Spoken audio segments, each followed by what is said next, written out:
سورہ العصر یہ وہ سورہ ہے جو صحابہ، آپ سوچئے اتنا زیادہ ایک دوسرے کو سناتے تھے کہ حدیث میں آتا ہے کہ صحابہ جب کسی سے ملتے تھے آپس میں تو جب تک سورہ العصر نہیں سنا لیتے تھے وہاں سے اٹھتے نہیں تھے اس محفل سے. یعنی اتنا زیادہ وہ ان چیزوں کا خیال رکھتے تھے کہ یہ ریمائنڈر جاتا رہے. تو یہ اس لیے بھی بہت بڑا ریمائنڈر ہے کیونکہ اس میں اللہ سبحانہ و تعالیٰ نے بیسک کرائیٹیریا بتایا ہے انسان کی نجات کا، سیلویشن کا. دیکھیں ہم سب کا ٹارگٹ الٹیمیٹلی سیلویشن ہے، نجات ہے آخرت میں، جو کہ ہمارا اصل گھر ہے. تو اس کے لیے اللہ تعالیٰ نے جو 4 کنڈیشنز بتائی ہیں وہ اس سورہ میں مینشنڈ ہے. اور قسم اللہ نے کس کی کھائی ہے؟ زمانے کی، ٹائم کی. والعصر زمانے کو کہتے ہیں، ٹائم کو کہتے ہیں. اور ٹائم بہت بڑی کموڈیٹی ہے، آپ کو پتہ ہے ٹائم جو ہے وہ بہت بڑی کرنسی ہے آج کے دور کی. تو اس کے اوپر جو ہے وہ غالباً امام شافعی کا ہی قول ہے کہ امام شافعی کہتے ہیں کہ یہ جو اللہ تعالیٰ نے قسم کھائی والعصر، اس کا مطلب مجھے ایک برف والے نے سمجھایا. کس طرح سے؟ اس دور میں بھی برف ہوا کرتی تھی. کچھ لوگ اس سوال کر سکتے ہیں کہ اس دور میں برف کہاں سے آ گئی، اتنا پرانا دور نہیں ہے. امام شافعی جو ہے وہ ظاہر ہے آئی تھنک تبع تابعین میں سے ہیں یا اس کے بعد سے ہیں. اینی وے، تو وہ کہتے ہیں کہ میں نے ایک برف بیچنے والے کو بازار میں دیکھا، کھڑا ہوا تھا، برف بیچ رہا تھا اور یہ آواز لگا رہا تھا کہ کون ہے جو میری برف کو خرید لے اس سے پہلے کہ پگھل جائے. تو ہی سیڈ کہ وہ سین جب میں نے دیکھا تو مجھے والعصر کا جو امپیکٹ ہے، جو اللہ سبحانہ تعالیٰ انسانیت کو باور کرا رہے ہیں کہ زمانے کی قسم، یعنی زمانہ گزری جا رہا ہے، ٹائم گزری جا رہا ہے. تو اللہ تعالیٰ نے اس چیز کی قسم کھائی ہے جو واقعی ہی انسان کے لیے سب سے امپورٹنٹ چیز ہے کہ ٹائم نے واپس نہیں آنا. تو اللہ تعالیٰ قسم کھاتے ہیں زمانے کی، وقت کی.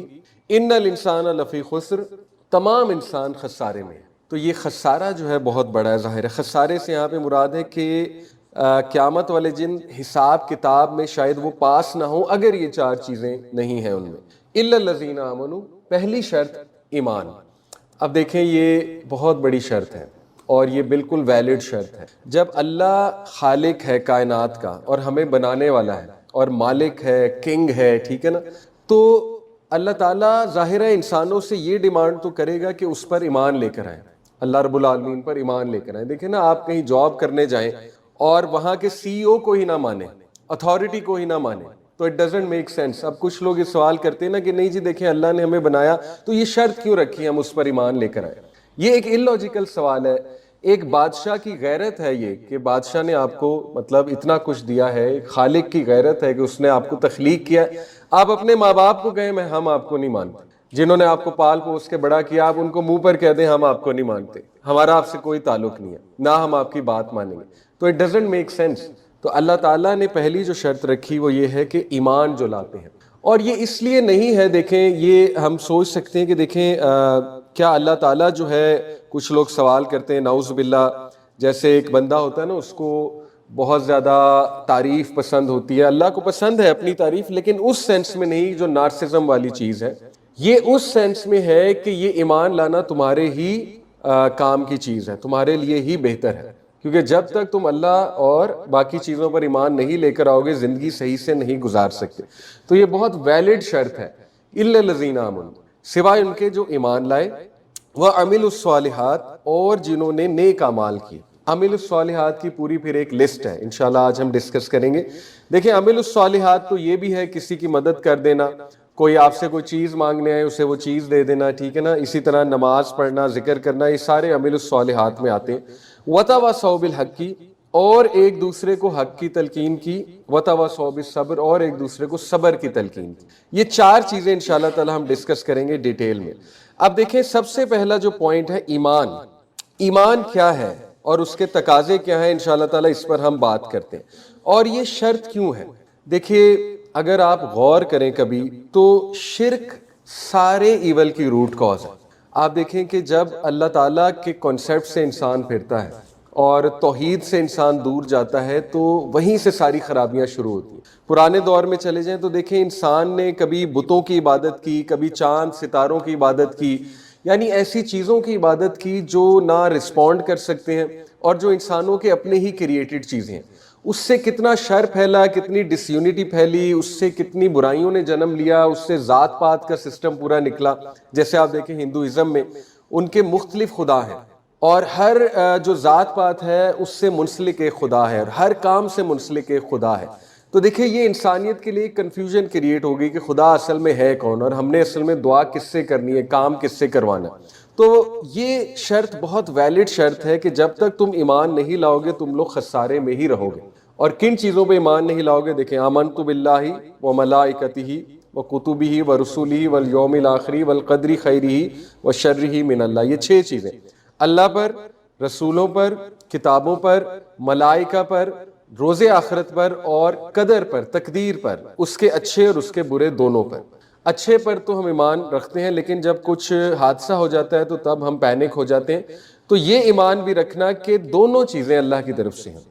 ہاں اللہ تعالیٰ ہی ہے جو انہیں دور کرے گا، جیسے کوئی شر آ گیا، مصیبت آ گئی، تو وہ بھی اللہ تعالیٰ کی طرف سے ہی ہے، اور اللہ تعالیٰ ہی اس کو دور کرنے پر قادر ہے۔ یہ ہمارا ایمان کا ایک تقاضا ہے، جو بیسک تقاضا ہے۔ اس کے بعد یہ ایک میں آپ کو زبردست کوٹ سناتا ہوں امام ابن حجر کا، جنہوں نے ایمان کے 4 حقوق بتائے ہیں، ٹھیک ہے، کہ اس سے ثابت ہوتا ہے کہ ایمان والا کون ہے۔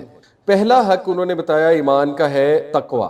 تقوی سے مراد کیا ہے؟ تقوی سے مراد ہے گاڈ کانشیسنس، کہ اللہ کے بارے میں آگاہی اور یہ سوچ کہ اللہ مجھے دیکھ رہا ہے۔ ان شارٹ اس کو تقوی کہتے ہیں، یعنی زندگی کیئرفلی گزارنا، اللہ کے احکامات کے مطابق گزارنا، وہ تقوی ہے۔ تو یہ پہلا اس کا حق ہے، رائٹ آف ایمان۔ دوسرا ہے حیا، موڈیسٹی، شیم۔ کس سے حیا کرنا؟ اللہ سے حیا کرنا، اور ظاہر ہے کہ آپس میں بھی ایک دوسرے سے حیا کرنا۔ تو حیا باقاعدہ ایمان کے حقوق میں سے ہے، ایمان کے تقاضوں میں سے ہے، اور اللہ نے نیچرلی انسان کو حیا والا بنایا۔ آپ دیکھیں کہ ہمارے جو والد آدم علیہ السلام، جب وہ ان سے مسٹیک ہوئی، آپ نے پڑھا ہوگا سورہ الاعراف میں، جب وہ پھل انہوں نے کھایا تو وہ برہنہ ہو گئے، وہ اور ان کی وائف برہنہ ہو گئیں، اور سب سے پہلا جو ان کا ایکشن تھا وہ پتوں سے یا جو بھی چیزیں تھیں اس سے اپنے آپ کو کور کرنا تھا۔ یعنی حیا انسان کے اندر اللہ سبحانہ وتعالیٰ نے نیچرلی رکھی ہوئی ہے، ٹھیک ہے۔ تو یہ ایمان کے تقاضوں میں سے حیا۔ اس کے بعد گریٹیٹیوڈ، یعنی کہ شکر گزاری، یہ بھی ایمان کے تقاضوں میں سے ہے، ایمان کے حقوق میں سے ہے۔ کس کی شکر گزاری؟ اللہ کی شکر گزاری، اور شکر گزاری پر زندگی گزارنا۔ اور نمبر 4 ہے صبر، پیشنس، جو کہ اس صورت میں بھی مینشن ہے۔ تو یہ 4 تقاضے جو پورے کر دے گا انشاءاللہ، تو امید ہے کہ وہ ایمان والا ہے۔ کیا کیا؟ جس میں تقوی ہے، اور جس میں حیا ہے، جس میں شکر گزاری ہے، اور جس میں صبر ہے۔ اور یہ چاروں چیزیں آپ کو انبیاء میں پیک کی نظر آتی ہیں۔ انبیاء نے جو زندگیاں گزار کے دکھائیں، جیسے نبی صلی اللہ علیہ وسلم کی زندگی ہی لے لیجئے، اس میں آپ کو تقوی بھی نظر آئے گا بہت زیادہ، ہر کام اللہ کے حکم کے مطابق، اور پوری ایفرٹ، پوری کوشش کہ اللہ کے حکم کے خلاف کوئی چیز نہ کی جائے۔ اس کے بعد اس میں آپ کو حیا بھی نظر آئے گی نبی صلی اللہ علیہ وسلم کی زندگی میں، اس میں آپ کو ٹکا کر شکر گزاری نظر آئے گی۔ اللہ کے نبی صلی اللہ علیہ وسلم نے مسکرا کر زندگی گزار کے دکھائی، ایون دو بہت مشکلات تھیں، بہت زیادہ ڈیفیکلٹیز ہمارے نبی نے فیس کی، لیکن اس کے باوجود دیکھ لیجئے شکر گزاری کے ساتھ زندگی گزاری۔ اور نمبر 4 صبر کتنا نظر آئے گا اس میں ریزیلینس کتنی نظر آئے گی، اس میں سیکریفائس کتنی نظر آئے گی، ٹھیک ہے۔ تو یہ سارے جو تقاضے ہیں ایمان کے تقاضے ہیں۔ اس کے بعد کچھ اور حدیث آپ کو سناتا ہوں ایمان سے ریلیٹڈ، تاکہ مزید کانسیپٹ کلیئر ہو جائے۔ اچھا، ایک چیز کہ مومن اور مسلم میں جو فرق ہے وہ سورہ حجرات میں مینشنڈ ہے، ٹھیک ہے۔ یہ کوئی سوال اگر آپ سے کرے کہ مومن اور مسلمان میں کیا فرق ہے، سورہ حجرات میں اللہ سبحانہ وتعالیٰ جو آخری چند آیات ہیں، آخری جو پیسج ہے سورہ الحجرات کا، اس میں اللہ تعالیٰ بدوؤں کو کہتے ہیں، بیڈوینز جو وہاں کے عربز تھے، گاؤں کے رہنے والے، ان کو بدو کہتے تھے، تو وہ آ کے نبی صلی اللہ علیہ وسلم پہ نا اکثر احسان جتلایا کرتے تھے، ایز اف کہ انہوں نے کوئی بہت بڑا احسان کر دیا اسلام قبول کر کے، تو وہ نبی صلی اللہ علیہ وسلم کو آ کے کچھ ایسی باتیں کہا کرتے تھے۔ تو اللہ تعالیٰ نے جواب دیا قرآن میں سورہ حجرات میں کہ اے نبی آپ انہیں کہیے، یہ لوگ دعویٰ کرتے ہیں کہ یہ ایمان لے آئے ہیں، اللہ تعالیٰ کہتے ہیں کہ ان کو کہیے کہ ایمان تو ابھی ان کے اندر داخل بھی نہیں ہوا، انہوں نے ابھی صرف اسلام قبول کیا ہے، انہوں نے ابھی صرف سبمٹ کیا ہے۔ تو ایمان لانے والے کون ہیں؟ بیسیکلی اس کی ایک مثال بڑی خوبصورت میرے ایک ٹیچر دیا کرتے تھے کہ مسلمان اور مومن میں یہ فرق ہے کہ جیسے آپ ایک اشارے پہ کھڑے ہیں، سگنل جو گاڑیوں والا سگنل ہوتا ہے، ٹریفک سگنل ہوتا ہے، تو ایمان یہ ہے کہ ایون دو کوئی کھڑا نہیں ہوا وہاں پہ، لیکن سٹل آپ ریڈ سگنل کو فالو کر رہے ہیں۔ کس کے ڈر سے؟ اللہ سبحانہ وتعالیٰ کے ڈر سے۔ یعنی ایمان کیا ہے؟ ایمان وہ اللہ کا ڈر ہے جو دل میں داخل ہو چکا ہے کہ ریگارڈ لیس کوئی دیکھے نہ دیکھے، میں نے اللہ کا حکم جو ہے وہ اس پہ عمل کرنا ہے۔ تو ایمان جو ہے وہ اللہ کی دین ہے، اللہ کی عطا ہے، اور ایمان کیسے انسان کو نصیب ہوتا ہے؟ دیکھیں اللہ تعالیٰ نے اسپرچول کور ہمارے دل میں، قلب میں ایک اسپرچول کور ہے، یہ روحانیت کی بات ہے ظاہر ہے، وہ اسپرچول کور ظاہر ہے نور ہے اللہ کی طرف سے، اور یہ نور اللہ تعالیٰ انہی کو دیتا ہے جو ایفرٹ کرتے ہیں۔ دیکھیے میں آپ کو ایک بڑی زبردست بات بتاتا ہوں۔ امام ابن تیمیہ ایک اسکالر گزرے ہیں پرانے، انہوں نے کہا کہ دیکھیں اللہ تعالیٰ نے مردوں کو نظریں جھکانے کا حکم کس صورت میں دیا ہے؟ سورہ نور میں۔ تو وہ کہتے ہیں کہ اس سے ثابت ہوتا ہے کہ جو مرد نظریں جھکاتا ہے اللہ تعالیٰ اس کو نور عطا کرتا ہے، کیونکہ سورہ نور میں اس کا حکم آیا ہے، ٹھیک ہے؟ تو ثابت یہ ہوا کہ یہ نور جب سینے سے چلا جاتا ہے، دل سے چلا جاتا ہے ہمارے اپنے گناہوں کی وجہ سے، تو ظاہر ہے کہ پھر ایمان کمزور ہوتا ہے انسان کا۔ لیکن اس کو واپس کیسے لانا ہے اس نور کو؟ آبویسلی وہ کام کر کے، وہ احکامات پہ عمل کر کے جو اللہ اور رسول صلی اللہ علیہ وسلم نے بتائے ہوئے جو احکامات ہیں، اور اسی سے ریلیٹڈ دیکھیے حدیث ہے، نبی صلی اللہ علیہ وسلم نے فرمایا کہ تمہارا جو ایمان ہے وہ پرانا ہو جاتا ہے، ویئر آؤٹ ہو جاتا ہے، جس طرح کہ ایک کپڑا، ایک گارمنٹ ویئر آؤٹ ہو جاتا ہے، ایک کپڑا بار بار پہن کے آپ کو پتہ ہے گھس جاتا ہے، اسی طرح ایمان بھی کم ہوتا ہے۔ ایمان کی کانسٹنٹ سٹیٹ دیکھیں، صحابہ نبی صلی اللہ علیہ وسلم سے اکثر کہا کرتے تھے کہ یا رسول اللہ جب ہم آپ میں بیٹھے ہوتے ہیں ہمارا ایمان سکائی راکٹ ہوتا ہے، جیسے ہم یہاں سے اٹھتے ہیں ہمیں لگتا ہے ہم منافق ہو گئے۔ اب دیکھیں یہ صحابہ بات کر رہے ہیں، وہ بھی ہیومن بینگز تھے ہماری طرح، وہ بھی سٹرگل کرتے تھے ظاہر ہے۔ تو نبی صلی اللہ علیہ وسلم نے انہیں بڑا خوبصورت جواب دیا۔ پروفٹ صلی اللہ علیہ وسلم نے کہا کہ اگر تمہارا ایمان وہی رہے جو میری محفل میں ہوتا ہے تو فرشتے تم سے مصافحہ کریں، یعنی پھر تو تم فرشتے بن جاؤ گے۔ تو ایمان کا کم ہونا بڑھنا یہ اصل میں نیچرل ہے، اور یہ ڈیپینڈ کرتا ہے، دیکھیں جیسے اکثر ہم کوئی دینی لیکچر اٹینڈ کرتے ہیں ایمان بڑھ جاتا ہے، اس کے بعد جب واپس جاتے ہیں تو آہستہ آہستہ آہستہ آہستہ ہمیں لگتا ہے کہ ایمان کم ہو رہا ہے۔ لیکن اس کو کنسسٹنٹلی اچیو کیا جا سکتا ہے، میں کچھ باتیں انشاءاللہ آپ کو بتاؤں گا، اس کا علاج موجود ہے، لیکن فیکٹ یہ ہے کہ ایمان گھٹتا ہے، اور کس طرح سے گھٹتا ہے ظاہر ہے جو ہماری روٹین ہوگی اس کے مطابق یا یہ بڑھ جائے گا، کانسٹنٹ رہے گا، یا یہ کم ہو جائے گا۔ لیکن نبی صلی اللہ علیہ وسلم نے ایک طریقہ بتایا کہ دیکھو تم اللہ سے مانگو، ask Allah to renew faith in your hearts, اللہ تعالیٰ سے یہ دعا کیا کرو کہ اللہ ایمان کو میرے دل میں دوبارہ سے تازہ کر دے۔ ایک تو سلوشن نبی صلی اللہ علیہ وسلم نے خود ہی بتا دیا، ٹھیک ہے، اور بھی ہیں، اس کی طرف ابھی ہم آتے ہیں۔ اچھا کچھ سائنس دیکھیں اگر ہم کہ ویک ایمان کے سائنس کیا ہیں جو حدیث کی روشنی میں جو ہے ہمیں نظر آتے ہیں، تو ون آف دا سائنز از کہ انسان گناہ کرے اور گلٹ فیل نہ کرے، اور اس کے اپوزٹ جو گڈ سائن ہے وہ یہ ہے کہ انسان گناہ کرے اور نادم ہو، اور انسان نیکی کرے تو خوش ہو۔ اس حدیث کی طرف میں بعد میں آتا ہوں، لیکن پہلے یہ حدیث دیکھتے ہیں۔ نبی صلی اللہ علیہ وسلم نے فرمایا، بلکہ عبداللہ بن مسعود کا قول ہے، صحابی کا قول ہے، کہ verily the believer views his sins as if he were sitting under a mountain fearing it will fall upon him۔ بہت خوبصورت بات ہے کہ جو مومن ہے وہ چھوٹے سے گناہ کو ایک پہاڑ کی طرح دیکھتا ہے، ٹھیک ہے، یعنی وہ ڈر ڈر کے زندگی گزارتا ہے، اور وہ ڈر رہا ہوتا ہے کہ پہاڑ اس پہ گر نہ جائے۔ جہاں تک بات ہے ایک فاجر کی، اللہ معاف کرے، جیسے کہ لوگ گناہ کرتے ہیں، تو اس کا جو ہے وہ حال یہ ہے کہ وہ اپنے گناہوں کو ایک مکھی کی طرح دیکھتا ہے، بڑے سے بڑے گناہ کو، جیسے ایک مکھی یہاں پر آ کر بیٹھ جائے اور وہ اس طرح سے کر کے اسے اڑا دے، یعنی اس کو فرق نہیں پڑتا۔ تو یہ ویکنس آف ایمان کا ایک ون آف دا سائن ہے کہ انسان گناہ کرے اور اس کا گلٹ محسوس نہ کرے۔ دیکھیں ایک صحابی نے نبی صلی اللہ علیہ وسلم سے پوچھا، یہ اگلی حدیث ہے، ابو امامہ نے، کہ ایک یہ راوی ہے ابو امامہ، انہوں نے کہا کہ ایک شخص نے رسول اللہ سے پوچھا، یا رسول اللہ ایمان کیا ہے؟ کیا فرمایا نبی صلی اللہ علیہ وسلم نے؟ فرمایا اگر تیرے اچھے اعمال تجھے خوش کرتے ہیں اور تیرے برے اعمال تجھے غمزدہ کرتے ہیں تو ایک مومن ہے۔ دیکھیں کتنی انکریجنگ بات ہے، کتنی خوبصورت بات ہے۔ یہاں پر یہ کہیں نہیں کہا گیا کہ مومن وہ ہے جو گناہ ہی نہ کرے، کیونکہ وہ تو ڈیمانڈڈ ہے ہی نہیں انسان، وہ ہو بھی نہیں سکتا۔ اللہ تعالیٰ نے جنت جو ہے وہ گناہ گاروں کے لیے ہی بنائی ہے، ایون جنت الفردوس بھی گناہ گاروں کے لیے، لیکن کون سے گناہ گاروں کے لیے؟ جو توبہ کرتے ہیں اور تقوی کے مطابق زندگی گزارتے ہیں۔ تو یہ تو ڈیمانڈ ہے ہی نہیں۔ نبی صلی اللہ علیہ وسلم نے سمپل کرائٹیریا بتایا کہ اگر تیرے اچھے اعمال تجھے خوش کریں اور تیرے برے اعمال تجھے غمزدہ کریں تو ایک مومن ہے۔ پھر فرمایا the man said O messenger of Allah what is sin؟ یا رسول اللہ گناہ کیا ہے؟ اللہ کے نبی صلی اللہ علیہ وسلم نے فرمایا اگر کوئی چیز تیرے دل میں کھٹکے تو وہ گناہ ہے۔ یہ بھی دیکھیں بہت زبردست فارمولہ ہے، ایز لانگ ایز آپ کے دل میں وہ الارم لگا ہوا ہے، اس الارم کا نام ہے نفس لوامہ، یہ اللہ نے نیچرل الارم ہر انسان کو دیا ہوا ہے، ٹھیک ہے؟ جب تک وہ الارم بج رہا ہے کسی گناہ کے بارے میں تو آپ کا دل زندہ ہے اور آپ کے دل میں ایمان موجود ہے، الحمدللہ، یہ خوشخبری ہے۔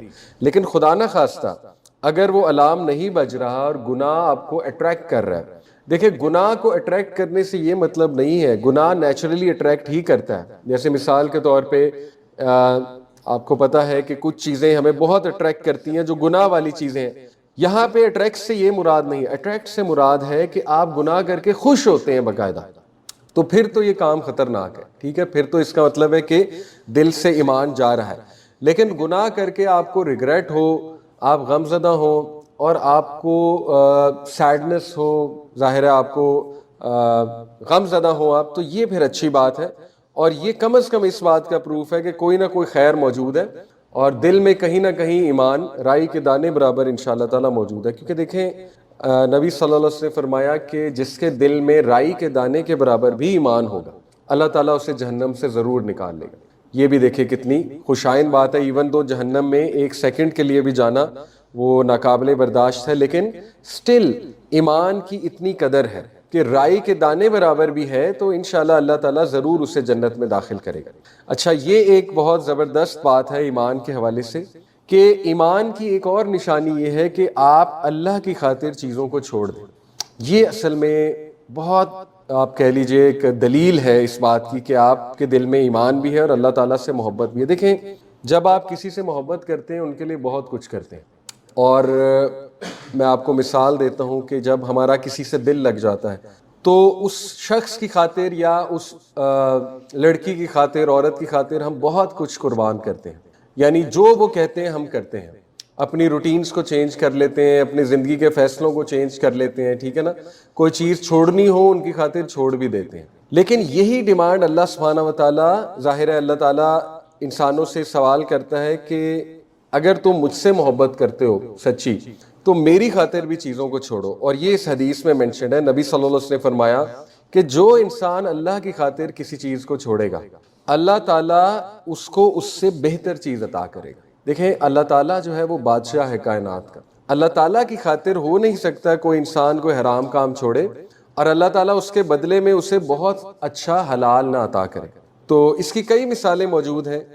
کئی لوگ ہیں انہوں نے کوئی حرام جاب چھوڑی، مطلب ہمیں آ کے بتاتے ہیں، میرے کئی دوست ہیں ان کی زندگیوں میں میں نے دیکھا کہ انہوں نے اللہ کی خاطر کوئی حرام کام چھوڑا اور اللہ تعالیٰ نے ان کو بہت سی برکت بھی دی اور ریپلیسمنٹ بھی بہت اچھی دی۔ کوئی حرام جاب تھی اللہ کی خاطر چھوڑی، اللہ تعالیٰ نے بہت اچھی حلال جاب عطا کی، اللہ تعالیٰ نے غنا بھی عطا کیا۔ غنا کہتے ہیں سکون کو، ریچنس آف دی ہارٹ کو۔ اسی طرح دیکھیں یہ ہمارے لیے بہت بڑی موٹیویشن ہے ینگسٹرز کے لیے، آپ لوگوں کے لیے، کہ گناہ کا جب دل کرے تو اپنے آپ کو کاؤنسل کیا کرے۔ دیکھیں تزکیہ ایسے ہی ہوتا ہے، آپ کو اپنے آپ سے بات کرنی پڑے گی، آپ کو 5 منٹ اپنے آپ کو اکیلا دینا پڑے گا اور سوچنا پڑے گا کہ اگر یہ گناہ میں چھوڑ دیتا ہوں اللہ کی خاطر تو اس کے ریوارڈز کیا ہیں، اور وہ ریوارڈز پھر ان امیجنیبل ہیں۔ یعنی جنت کو مائنڈ میں لایا کریں، جنت ایسی تو نہیں مل جانی ظاہر ہے، اسی طرح دنیا میں جو ریوارڈز ہیں ان کو مائنڈ میں لایا کریں کہ اللہ تعالیٰ برکت دے دے گا، اللہ سبحانہ و تعالیٰ سکون دے دے گا، ذہنی اور قلبی سکون دے دے گا، اور اللہ تعالیٰ اس سے بہت بہتر چیز جو ہے وہ مجھے دے دے گا۔ پھر دیکھیں اپنی جنریشنز کا سوچا کریں۔ میں آپ کو ایک بڑی خوبصورت اور بڑی ایموشنل بات بتاتا ہوں۔ ابن عباس رضی اللہ عنہ کا نام سنا ہوگا آپ سب نے، نبی صلی اللہ علیہ وسلم کے کزن تھے، حضرت عباس جو چچا تھے ان کے بیٹے تھے۔ قرآن کی ایک آیت ہے سورہ کہف کی، اس میں اللہ تعالیٰ ایک واقعہ سناتے ہیں، آپ سب نے پڑھا ہوگا، خضر اور موسیٰ علیہ السلام کا جب وہ سفر تھا آپس میں، تو آپ نے وہ پڑھی ہے نا سٹوری کہ خضر السلام نے ایک دیوار تعمیر کر دی بلا وجہ، تو وہ یتیم بچوں کا مال تھا نیچے، تو انہوں نے اس لیے تعمیر کر دی کہ یہ کہیں دیوار گر نہ جائے اور یتیم بچوں کا مال ایکسپوز ہو گیا تو یہ لے جائیں گے لوگ۔ تو موسیٰ علیہ السلام کو غصہ چڑھا، انہوں نے کہا کہ آپ نے بلا وجہ دیوار تعمیر کر دی، آپ اجرت لے لیتے۔ تو انہوں نے جو ریزن بتائی خضر السلام نے وہ یہ تھی کہ وَقَانَ أَبُوهُمَا صَالِحًا، چونکہ ان کا باپ نیک تھا تو میرے رب نے مجھے حکم دیا کہ ان کی حفاظت کی جائے، ان کے مال کی حفاظت کی جائے۔ اس سے ثابت ہی ہوتا ہے کہ جن کا باپ نیک ہے اللہ تعالیٰ ان کی اولاد کی حفاظت کرتا ہے اور اللہ تعالیٰ ان کی اولاد کو راہ راست پہ رکھتا ہے۔ تو ابن عباس جو تھے وہ تہجد جب پڑھا کرتے تھے تو وہ بیٹا سامنے لیٹا ہوتا تھا، وہ اس کی طرف اشارہ کر کے کہتے تھے کہ یہ تیرے لیے کر رہا ہوں میں، یعنی کتنی خوبصورت بات ہے، موٹیویشن چیک کریں ان کی۔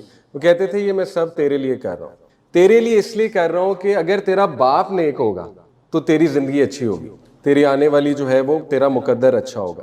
تو دیکھیں سب سے بڑی موٹیویشن مردوں کے لیے، ہم سب کے لیے کیا ہے، عورتوں کے لیے، کہ ہم گناہوں سے بچیں اپنی نیکسٹ جنریشن کے لیے، ورنہ یہ اثرات نیکسٹ جنریشن پہ آتے ہیں. اللہ معاف کرے. تھوڑا آپ سوچا کریں، کل کو اللہ نے آپ کو بیٹیاں دینی ہیں، آپ کیا چاہتے ہیں آپ کی بیٹیاں کیسی ہوں؟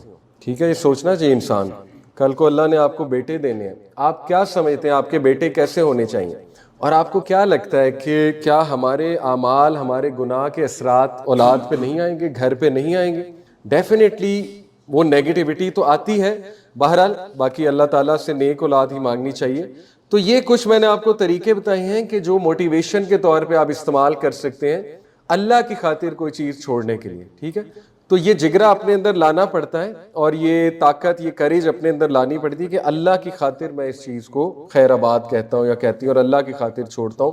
تو یہ ایمان کی بہت بڑی نشانی ہے. اس طرح کے ایمان کی دعا کیا کریں کہ اللہ وہ والا ایمان عطا فرما کہ میں تیری خاطر گناہوں کو چھوڑ دوں.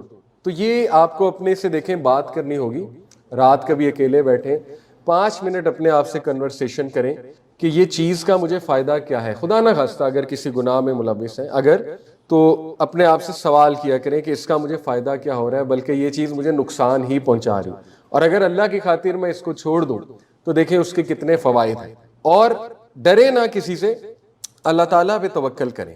شیطان قرآن مجید میں آتا ہے کہ انسان کو ڈراتا ہے 2 چیزوں سے، فقر سے اور فحاشی کے کاموں سے. دیکھیں یہ 2 چیزیں بڑی ہی قابل غور ہیں.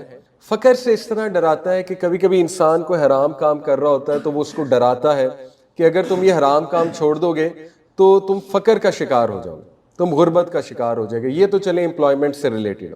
فحاشی کے کاموں کی جہاں تک بات ہے وہ انڈرسٹینڈیبل بات ہے، آپ لوگ سمجھ جائیں گے کہ انسان کو پہلے وہ گناہ کرواتا ہے، اس کے بعد انسان کے دل میں وہ ڈر لاتا ہے مختلف قسم کے کہ اگر یہ میں نے چھوڑ دیا کام تو یہ مسئلہ ہو جائے گا، بلیک میلنگ ہو جائے گی وغیرہ وغیرہ.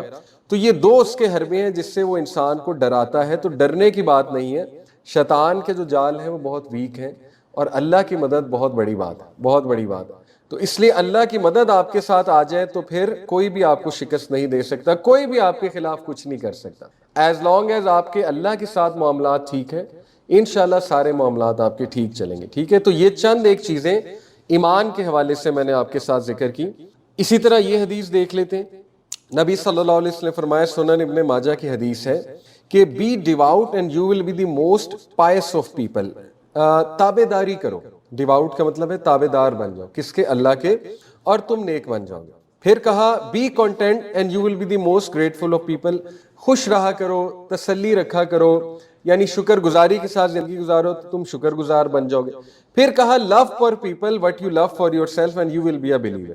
دیکھیں یہاں پہ ایمان کی جو نشانی بتائی وہ یہ ہے کہ دوسروں کے لیے بھی وہی چاہو جو اپنے لیے چاہتے ہو تو تم مومن بن جاؤ گے. تو یہ بہت خوبصورت ایک سائن ہے ایمان والے کا. اسی طرح کا behave well with your neighbours and you will be a Muslim. دیکھیں مسلمان کی بیسک ریکوائرمنٹ ہے کہ نیبرز کے ساتھ جو ہے وہ اچھا سلوک کرو. پھر کہا laugh less for too much laughter will deaden the heart. تو کہا کہ زیادہ ہنسا نہ کرو کیونکہ زیادہ ہنسنا دل کو مردہ کر دیتا ہے. بہرحال طنز و مزاح کیا جا سکتا ہے لیکن ایکسٹریم اس کی جو ہے وہ آپ نے بھی نوٹ کیا ہے کہ وہ ہر چیز کو کینسل آؤٹ کر دیتا ہے. دیکھیں ہم اکثر دوستوں میں جب ہوتے ہیں تو دوستوں کے درمیان زیادہ آپ کو پتا ہے کہ طنز و مزاح اور ہنسی مذاق کی وجہ سے نا معاملات پھر خراب ہوتے ہیں. اکیلے جب ہوتے ہیں ٹھیک ہوتے ہیں، لیکن جب ایک ایسی گیدرنگ میں ہوتے ہیں جہاں پہ ہنسی مذاق بہت زیادہ ہے تو وہاں پہ معاملات بگڑتے ہیں. ٹھیک ہے، تو وہاں پہ خیال کرنا چاہیے اس بات کا کہ too much laughter is going to deaden the heart. تو یہ بھی ایمان سے ریلیٹڈ ایک بڑی خوبصورت حدیث ہے. پھر ایک اور حدیث whoever has 3 qualities. نبی صلی اللہ علیہ وسلم نے فرمایا جس کے اندر 3 خصوصیات ہیں تو وہ اپنا ایمان مکمل کر چکا. کیا؟ Fairness from yourself to others. اپنے اوپر بہت فیئر ہونا، یعنی کہ اپنی مسٹیکس دیکھنا، اپنی مسٹیکس کو کریکٹ کرنا، یعنی دوسروں کے ساتھ تو جسٹس کرنا ہی لیکن اپنے ساتھ کرنا. Number 2 offering peace to the world. دنیا کو اور لوگوں کو امن دینا اپنی طرف سے، یعنی کہ نقصان نہ پہنچانا، آسانیاں بانٹنے والا بن جانا. نمبر 3 اسپینڈنگ ان چیریٹی ایون وائل پور. اور حتیٰ کہ یہاں تک کہ اگر تمہارے پاس کچھ نہیں بھی ہے پھر بھی دینا. دیکھیں کچھ نہ کچھ تو ہمیشہ دیا جا سکتا ہے. جیسے حدیث میں آتا ہے کہ حضرت عائشہ صدیقہ کے پاس صرف ایک کھجور ہوا کرتی تھی اکثر کھانے کو, کوئی مانگنے والا آتا تھا تو آدھی اسے دیتی تھی. تو یہ ہو نہیں سکتا کہ آپ کے پاس کچھ نہ کچھ دینے کے لیے نہ ہو. تو یہ 3 کوالٹیز بہت زبردست ہیں. پہلی کوالٹی کیا ہے کہ اپنے ساتھ فیئرنس دکھانا, اپنی مسٹیکس دیکھنا اور اپنے آپ کو کریکٹ کرتے رہنا. نمبر 2 ہے لوگوں میں امن بانٹنا, لوگوں میں آسانی تقسیم کرنا.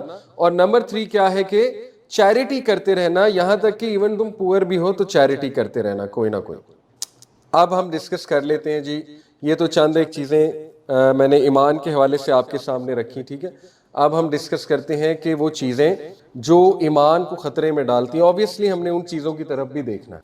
بیڈ کمپنی, obvious سی بات ہے, نبی صلی اللہ علیہ وسلم نے فرمایا ایک اچھا دوست جو ہے وہ اس پرفیوم بیچنے والے کی طرح ہے کہ تم اس پرفیوم بیچنے والے کے پاس بیٹھو گے تو یا تو وہ تمہیں بھی عطر لگا دے گا, یا یہ ہے کہ اس کے پاس بیٹھ کے کم از کم تم میں خوشبو آنے لگ جائے گی.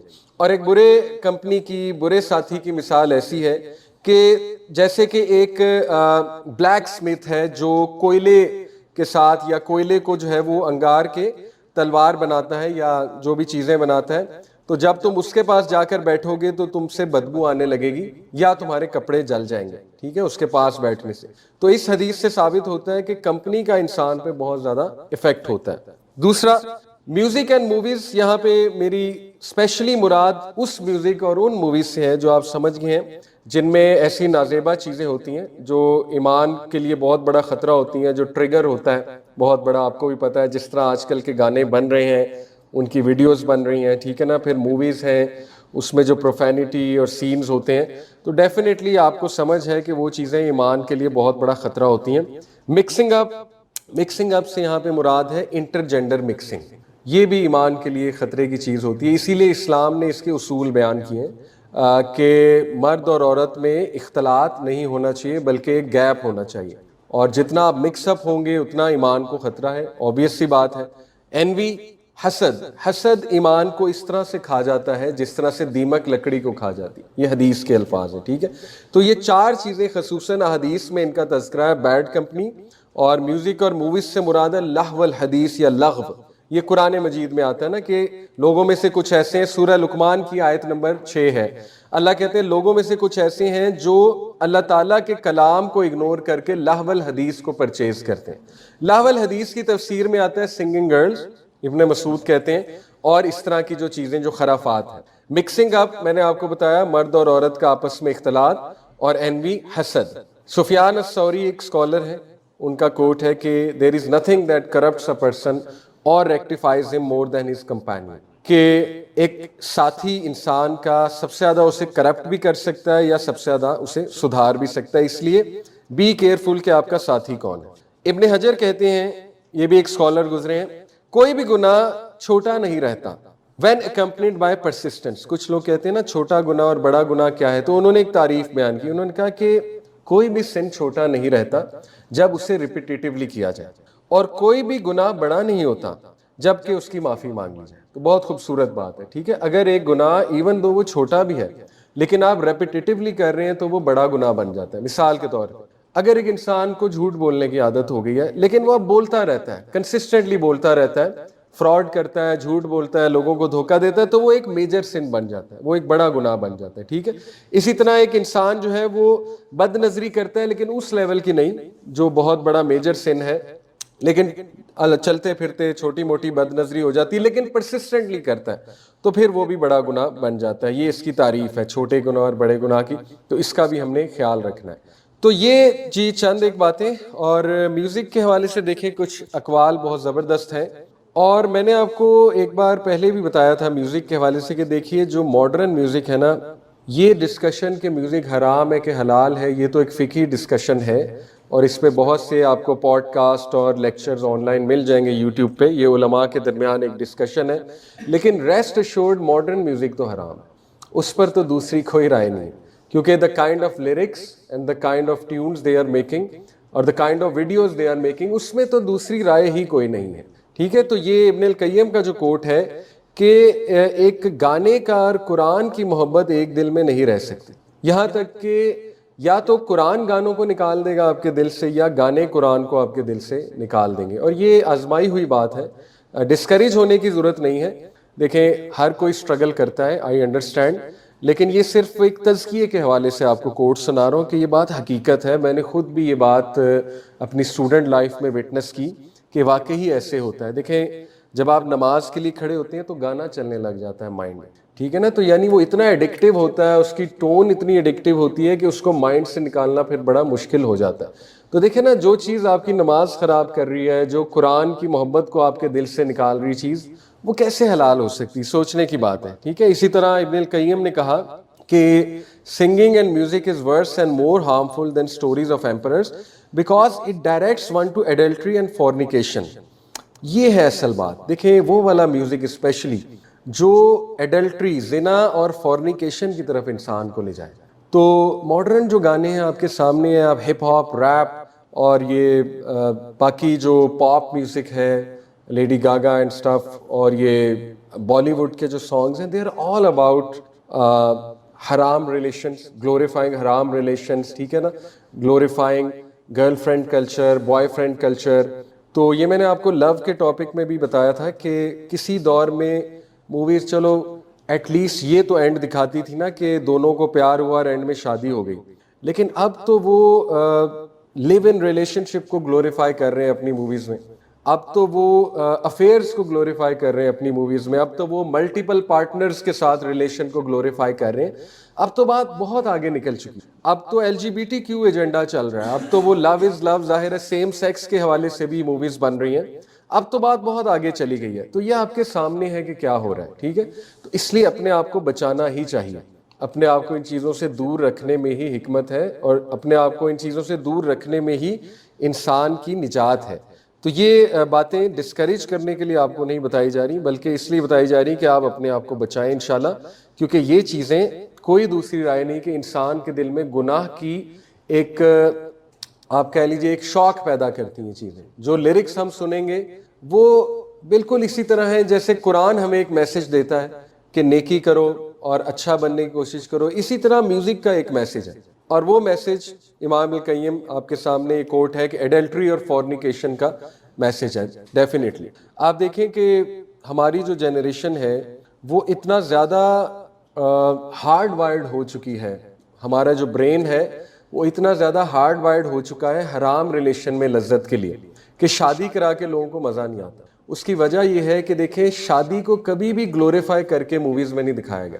موویز میں ہمیشہ حرام ریلیشن دکھایا گیا. موویز میں ہمیشہ شادی سے پہلے کی زندگی دکھائی گئی کہ ایک لڑکا لڑکی, کالج میں لڑکی پڑھتی ہے, لڑکے نے اسے پسند کر لیا, دونوں کا ریلیشن چل گیا, آپس میں چٹھیاں لکھ رہے ہیں, پرانی موویز کی بات کر رہا ہوں, پھر گانے گا رہے ہیں آپس میں.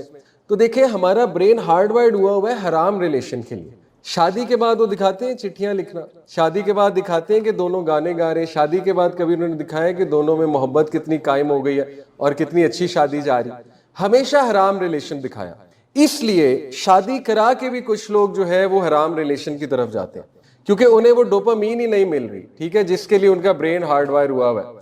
تو یہ بڑی قابل غور بات ہے کہ اس لیے اپنے دماغ کو, دل و دماغ کو نا ان چیزوں سے بچانا چاہیے اور انسان کو حلال کی طرف آنا چاہیے. بہرحال ہاؤ ٹو انکریز ایمان, اس پر بات کرتے ہیں.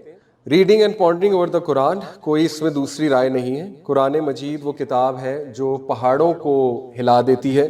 جو اللہ تعالیٰ نے قرآن میں کہا نا کہ اگر یہ قرآن پہاڑوں پہ نازل کیا ہوتا تو تم دیکھتے کہ وہ پھٹ جاتے اللہ کی خشیت سے. یعنی قرآن کا یہ ایفیکٹ ہے کہ ہارڈ سے ہارڈ چیز کو بھی قرآن جو ہے وہ ہلا کر رکھ دیتا ہے. اور اسی طرح قرآن نے ہی اپنے بارے میں کہا کہ قرآن وہ کتاب ہے کہ جو مردوں کو بھی زندہ کر سکتی. تو it can revive the dead heart as well, the Quran. تو اس میں کوئی دوسری رائے نہیں کہ قرآن کے ساتھ تعلق انشاءاللہ آپ کا ایمان واپس لائے گا. اب دیکھیں شروع میں ہو سکتا ہے کہ قرآن آپ کو تھوڑا سا, میں وہ لفظ تو نہیں کہنا چاہتا لیکن دکھے, ٹھیک ہے, یعنی قرآن آپ کو تھوڑا سا ہارڈ لگے قرآن کی تلاوت سننا. تو یہ تو اچھا سائن ہے. آپ دیکھیں کہ جب ایک برتن پہ زنگ لگا ہوتا ہے تو اس کو جب کھرچتے ہیں تو تھوڑی سی تکلیف تو ہوتی ہے نا, تھوڑا سا ظاہر ہے جان تو لگانی پڑتی ہے اور اس کو ٹائم لگتا ہے اس زنگ کو یا اس میل کو وہاں سے جانے پہ. تو یہ تو اچھی بات ہے کہ قرآن اگر آپ سن رہے ہیں اور وہ تھوڑا سا آپ پہ ہیوی ہو رہا ہے, اس کا مطلب یہ ہے کہ انشاءاللہ جو ہمارے اوپر میل آیا ہوا ہے وہ دھل رہا ہے. تو باقی ہم سب کو دیکھیں ایمان انکریز کرنے کی ضرورت ہے، ہم سب انسان ہیں، کوشش یہ کریں کہ دن میں تھوڑا بہت قرآن ضرور پڑھ لیا کریں. آپ دیکھیں گے اس کے اثرات بہت بہت بہت ہیوی ہوں گے. میں کہتا ہوں کہ قرآن کی ایک آیا اگر آپ پڑھ لیں اور 3-4 آیا اگر پڑھ لیں تو وہ پورے دن کے لیے انشاءاللہ تعالیٰ کافی ہو جاتی ہے انسان کو انرجائز رکھنے کے لیے، ٹھیک ہے، اور اسپیشلی صبح کے ٹائم. اسی طرح بینگ وتھ پیپل آف ایمان، ایک چیز جب میں یونیورسٹی میں اسٹوڈنٹ تھا تو میرے دوست نے مجھے قرآن گفٹ کیا جب میں 2nd ایئر کا اسٹوڈنٹ تھا، تو کافی عرصہ ہو گیا تھا مجھے قرآن پڑھے، مجھے یاد ہے. تو اس نے مجھے ٹرانسلیشن گفٹ کی تھی مولانا مودودی کی، اردو کی ٹرانسلیشن. جماعت اسلامی کا تھا وہ میرا دوست، بڑا دیندار. تو میں نے اتنی توجہ نہیں دی قرآن کی طرف، اور میں نے قرآن کو رسپیکٹ کرتے ہوئے سب سے اوپر رکھ دیا شیلف پہ اپنے ہاسٹل کے روم میں. لیکن اس کے بعد جب میں نے کھولا، سبحان اللہ، ایک واقعہ ایسا ہوا کہ میرا دل کیا قرآن کو میں کھولوں پڑھوں، تو مجھے بڑی شرمندگی ہوئی کہ قرآن پڑھنا میں بھول گیا ہوں اور قرآن صحیح سے میں پڑھ نہیں پا رہا. ظاہر ہے بچپن میں پڑھا ہوا تھا. تو پھر میں نے جو ہے وہ قاری عبد الرحمن سدیس جو ہے امام کعبہ، ان کی تلاوت روزانہ لگاتا تھا اور ان کے پیچھے پیچھے پڑھتا تھا تاکہ وہ تلفظ بہتر ہو، اور قرآن پڑھنا تو کم از کم واپس آئے نا. تو دیکھیے all of us struggle like that, I understand. لیکن کوشش کریں انشاءاللہ، اگر کسی کو کوئی بھول گیا ہے قرآن صحیح سے پڑھنا تو جستجو کریں انشاءاللہ. آپ کو آن لائن بہت سے ایسے اب ایپس مل جائیں گی جو تجوید سکھاتے ہیں، قرآن مجید کی پراپر جو ہے وہ ریسیٹیشن سکھاتے ہیں، تو جستجو کرنی چاہیے انسان کو. دوسری چیز جو ایمان کو بڑھائے گی، that is being with the people of ایمان. معاذ رضی اللہ عنہ once said to another companion, sit with us, let us become a believer for a while. صحیح بخاری کی حدیث ہے. معاذ بن جبل بہت بڑے صحابی ہیں، انہوں نے ایک اور صحابی کو کہا کہ ہمارے ساتھ تشریف رکھیے، شاید کہ ہم بھی ایمان والے بن جائیں. تو یہ بڑی بات ہے. آپ کوئی نیک انسان اپنے ارد گرد دیکھیے، اس کی محفل میں بیٹھیے انشاءاللہ، کوئی لیکچر اٹینڈ کیجئے، کوئی قرآن کلاس جو ہے وہ جوائن کر لیجئے. لیکن نیک لوگوں کے ساتھ بیٹھنے سے ایمان بڑھتا ہے، اس میں کوئی دوسری رائے نہیں ہے. تو اچھے دوست ہوں، اچھے ساتھی ہوں، یہ بہت اچھی بات ہے، بڑی بات ہے. تیسری چیز تفکر اینڈ تدبر، یہ بہت امپورٹنٹ چیز ہے جس سے ہماری جنریشن کافی حد تک محروم ہو چکی ہے خدا نخواستہ. دیکھیے تفکر کہتے ہیں، یہ دو بڑے زبردست کانسیپٹ ہیں قرآن میں. تفکر کیا ہے اور تدبر کیا ہے؟ تفکر کہتے ہیں کسی چیز کا پروف سامنے رکھنا اور اس پروف کو دیکھتے ہوئے اس چیز پر عمل کرنا. تدبر کسے کہتے ہیں؟ تدبر کہتے ہیں کسی چیز کا اینڈ اور کانسیکوینسز سامنے رکھنا اور اس کے کانسیکوینسز کو دیکھتے ہوئے اپنے آپ کو سمجھانا اور اس چیز پہ عمل کرنا یا اس سے دور جانا. مثال کے طور پہ اللہ تعالیٰ نے قرآن مجید میں کچھ پروفز دی ہیں، کچھ مثالیں دی ہیں کہ اللہ ہی گاڈ کیوں ہے، اور اللہ نے مثالیں دی ہیں کہ گاڈ ایک کیوں ہونا چاہیے. ٹھیک ہے، جیسے اللہ تعالیٰ قرآن مجید میں کہتے ہیں کہ اگر اللہ کے علاوہ اور الہ ہوتے تو ان کی آپس میں لڑائی ہوتی، آپس میں جھگڑا ہوتا. یہ ہے کہ آپ تفکر کریں کہ واقعی یہ بات بڑی سالڈ ہے. تو پروف آپ کے سامنے آ گیا ایک چیز کا، اس پر غور کرتے ہوئے آپ اس پر عمل کریں. تدبر یہ ہے کہ ایک چیز کا کانسیکوینس آپ کو بتایا جا رہا ہے تو اس پہ غور کرتے ہوئے اس چیز پر عمل کریں. مثال کے طور پہ اللہ قرآن میں کافی کہانیاں سناتے ہیں، جیسے کہ سورہ یوسف ہے، اس میں اللہ تعالیٰ نے پورا کچھ لیسنز ہمیں دیے کہ حسد جو کرتے ہیں ان کا اینڈ کیا ہوتا ہے، جو معاف کرتے ہیں دوسروں کو ان کا اینڈ کیا ہوتا ہے، جیسے حضرت یوسف ہے. اسی طرح اللہ تعالیٰ نے حضرت موسیٰ کی سٹوری سنائی، اس میں ہمیں تدبر کرایا.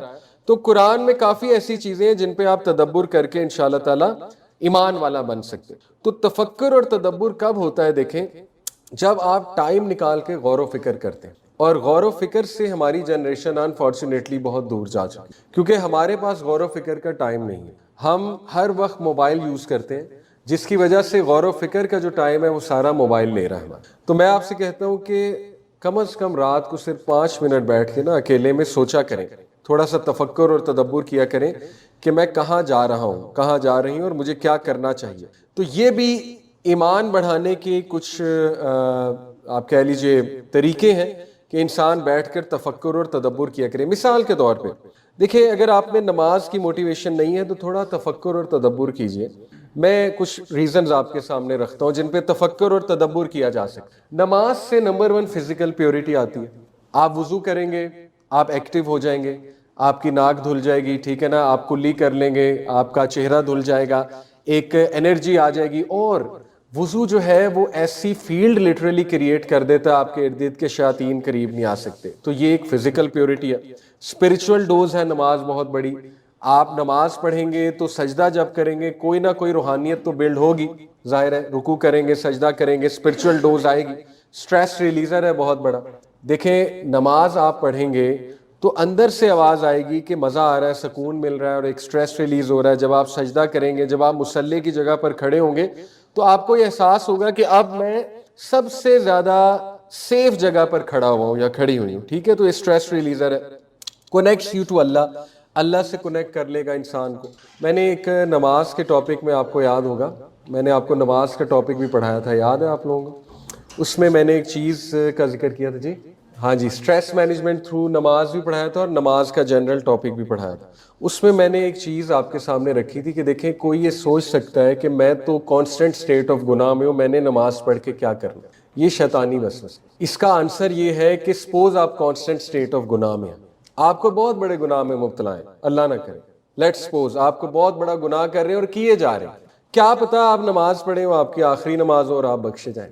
لیکن اگر آپ یہ سوچیں گے کہ نہیں میں تو ہوئی کانسٹنٹ اسٹیٹ آف گناہ میں نے نماز پڑھ کے کیا کرنا, تو سوچیں کہ اگر موت آ گئی اور نماز بھی نہ پڑھی پھر تو چانس ہی کوئی نہیں. لیکن نماز پڑھی ہو اور وہ آخری نماز ہوئی اور پھر موت آ گئی, پھر تو چانس ہے. پھر تو ہو سکتا ہے اللہ اس کو نظر انداز کر دے, وہ جو جس گناہ میں آپ مبتلا تھے, کیونکہ جو آخری عمل ہے وہ نماز. تو یہ مت سوچیں ایک نماز پڑھ کے کیا کرنا, یا 2 نمازیں پڑھ کے کیا کرنا, یا میں نے نماز پڑھ کے کیا کرنا, میں تو بہت زیادہ گناہوں میں مبتلا ہوں. یہ پیور شیطانی وسوسہ ہے. آپ پڑھیں تو صحیح, ہو سکتا ہے وہ نماز مومنٹ آف چینج ہو, یہ بھی تو ہو سکتا ہے نا. جیسے ایک اسکالر تھے, انہوں نے واقعہ سنایا, ایک ینگسٹر میرے پاس آیا, جیسے نبی صلی اللہ علیہ وسلم کے پاس نہیں ایک ینگسٹر آیا تھا, اس نے کہا کہ مجھے زنا کی اجازت دیجیے. یہ صحیح واقعہ ہے, صحابی ہی تھے وہ ینگسٹر. تو اسی طرح وہ کہتے ہیں شیخ, یو کے شیخ تھے, کہتے ہیں میرے پاس ایک ینگسٹر آیا, اس نے کہا جی کہ میں گناہ میں مبتلا ہوں اور مجھ سے وہ گناہ نہیں چھوٹ رہا, تو میں ابھی بھی وہی گناہ کرنے جا رہا ہوں. یعنی وہ کہنا چاہ رہا تھا کہ میری گرل فرینڈ ہے اور بس ہم گناہ کرتے ہیں اور میں ابھی بھی وہی کرنے جا رہا ہوں. وہ ایکنالج کر رہا تھا ان کے سامنے. انہوں نے کہا کہ میں نے اسے کہا اچھا تم ہمارے ساتھ عشاء کی نماز پڑھ لو, اس کے بعد دیکھی جائے گی کیا کرنا ہے. تو وہ کہتے ہیں ٹھیک ہے, اس نے کہا میں آپ کے ساتھ عشاء کی نماز پڑھ لیتا ہوں. تو انہوں نے کہا کہ جب ہم نے عشاء کی نماز پڑھی اور سلام پھیرا تو میں کیا دیکھتا ہوں کہ وہ روئی جائے اور وہ اللہ سے دعا کر رہا ہے. تو وہ اس کا مومنٹ آف چینج تھا. اس نے کہا جی کہ میں اس گناہ کو چھوڑنا چاہتا ہوں. تو you never know moment of change کیا ہوتا ہے. ٹھیک ہے, تو اس لیے یہ کہنا کہ نہیں جی میں گناہ میں مبتلا ہوں, کانسٹنٹ اسٹیٹ آف سن میں ہوں, میں نے نماز پڑھ کے کیا کرنا, یہ تو منافقت ہے. یہ منافقت نہیں ہے, یہ ایمان ہے. بلکہ یہ تو دلیل ہے کہ کچھ نہ کچھ ایمان زندہ ہے, اسی لیے نماز پڑھنے ایک بندہ آ گیا. تو اس پہ جو ہے وہ ڈسکریج نہ ہو آپ انشاءاللہ. نماز ہی تو وہ چیز ہے جو شاید گناہ سے بچا لے. ٹھیک ہے, جو آپ کو تھوڑی سی تقویت دے دے, تھوڑا سا ایمان آپ کا بوسٹ کر دے. تو یہ نہ چھوڑیے گا, نماز نہ چھوڑیے گا انشاءاللہ. تو اٹ کنیکٹس یو ٹو اللہ, reminds you of the hereafter, it is a bank balance for آخرہ.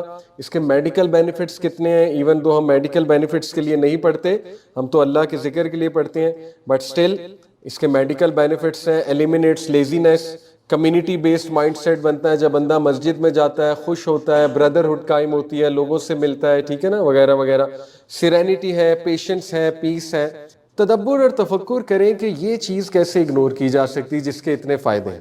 ٹھیک ہے, تو یہ ہے تفکر اور تدبر. تو اسی طرح چوتھی ریزن ہے ذکر.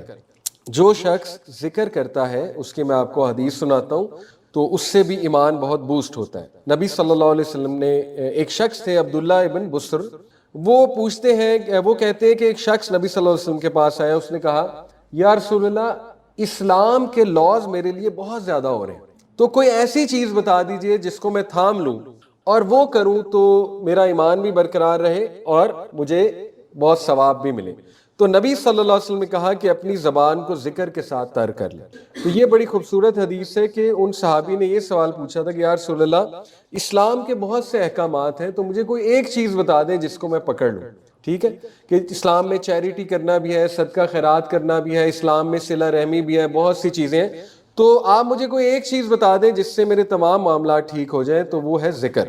یہ بہت خوبصورت حدیث ہے. ٹھیک ہے, اسی طرح ابن عباس فرماتے ہیں کہ نبی صلی اللہ علیہ وسلم نے فرمایا جو کوئی بھی استغفار کثرت سے کرتا ہے تو اس کو یہ فائدے ہوتے ہیں. اللہ ول گرانٹ ہم ریلیف فرام ایوری وری, a way out from every hardship and provide for him in ways he does not expect. تو یہ بہت زبردست فائدہ ہے کہ اللہ اس کو ریلیف دیتے ہیں ہر وری سے، اللہ کوئی نہ کوئی راستہ اس کو دے دیتے ہیں ہارڈ شپ سے، اور وہاں سے عطا کرتے ہیں کہ اس کا گمان بھی نہیں جاتا. تو یہ ذکر میں سے استغفار کو بھی عادت بنانا چاہیے. اسی طرح نبی صلی اللہ علیہ وسلم نے فرمایا remain upright though you can not encompass it entirely. کوشش کرو نیک بننے کی. انٹائرلی ظاہر ہے انسان کا اپ ڈاؤن ہوتا رہتا ہے، یہ ایک فطری چیز ہے. Know that the most favourable of your deeds is صلاح. اب ہم بات کریں عمل الصالحات. پہلا سیکشن کلیئر ہو گیا. پہلا تھا الا الذین آمنوا. ایمان پر ہم نے ڈیٹیل میں بات کی. ایمان کیا ہے، اس کے تقاضے کیا ہیں، ایمان بڑھتا کیسے ہے، کم کیسے ہوتا ہے، کون سی چیزیں ایمان کو خراب کرتی ہیں، اور ہم کیا کر سکتے ہیں ایمان کو برقرار رکھنے کے لیے. ٹھیک ہے، وہ ہم نے ڈسکس کیا. اب ہم آتے ہیں وہ عمل الصالحات دوسری چیز کی طرف، کہ وہ جو نیک اعمال کرتے ہیں. تو دیکھیں نیک اعمال میں سب سے جو زبردست عمل ہے وہ نماز ہے. حدیث کہہ رہی ہے سنن ابن ماجہ کی، know that the most favourable of your deeds is نماز and that none can preserve his ablution but a believer. اس میں انکریج کیا گیا کہ وضو میں رہنا چاہیے، ایک بلیور کو وضو میں رہنا چاہیے. تو دیکھیں یہ چیزیں ہمیں سیکھنی چاہیے، وضو کا صحیح طریقہ اور نماز پڑھنے کا صحیح طریقہ، کیونکہ یہ عمل الصالحات میں نمبر 1 لسٹ پہ. ایک اور حدیث ہے صحیح بخاری صحیح مسلم کی. عبداللہ بن مسعود کہتے ہیں کہ میں نے پوچھا نبی صلی اللہ علیہ وسلم سے سب سے محبوب عمل اللہ کو کیا ہے. آپ کے سامنے حدیث ہے. تو نبی صلی اللہ علیہ وسلم نے فرمایا آفرنگ نماز ایٹ دی اپوائنٹڈ ٹائم، وقت پر نماز پڑھنا. تو دیکھیں اس میں کوئی دوسری رائے نہیں کہ نماز سب سے بہترین عمل صالح ہے. پھر کہا اس کے بعد یا رسول اللہ، فرمایا ماں باپ کے ساتھ حسن سلوک، احسان، dutifulness to one's parent, یہ سیکنڈ ہے. پھر فرمایا اس کے بعد کہا جہاد اللہ کی راہ میں، جس میں جہاد بالنفس بھی ہے، جہاد بالقلم بھی ہے، اور جہاد بالسیف بھی ہے. تو these were the things the messenger of Allah صلی اللہ علیہ وسلم said to me and if I had asked for more he would have given me more. لیکن یہ ٹاپ 3 اعمال آپ کے سامنے آ گئے. کیا کیا ہیں؟ نماز وقت پر پڑھنا، ماں باپ کے ساتھ حسن سلوک کرنا، اور نمبر 3 جہاد کرنا. دیکھیں جہاد کتنا بڑا عمل ہے، اپنے نفس کے خلاف جہاد کرنا یہ بہت بڑی بات ہے، اور یہ وہی کرتا ہے جو ایمان والا ہے، اور یہ بہت بڑا عمل صالح ہے. پھر یہ حدیث ہے the مفردون have gone ahead. They said, O Messenger of Allah, who are the مفردون? He said, those men and women who remember Allah much. نبی نے فرمایا کہ مفردون سبقت لے گئے. کس چیز میں سبقت لے گئے؟ اعمال میں سبقت لے گئے، عمل صالح میں سبقت لے گئے. پوچھا مفردون کون ہے؟ فرمایا وہ جو ذکر اللہ بہت کرتے ہیں.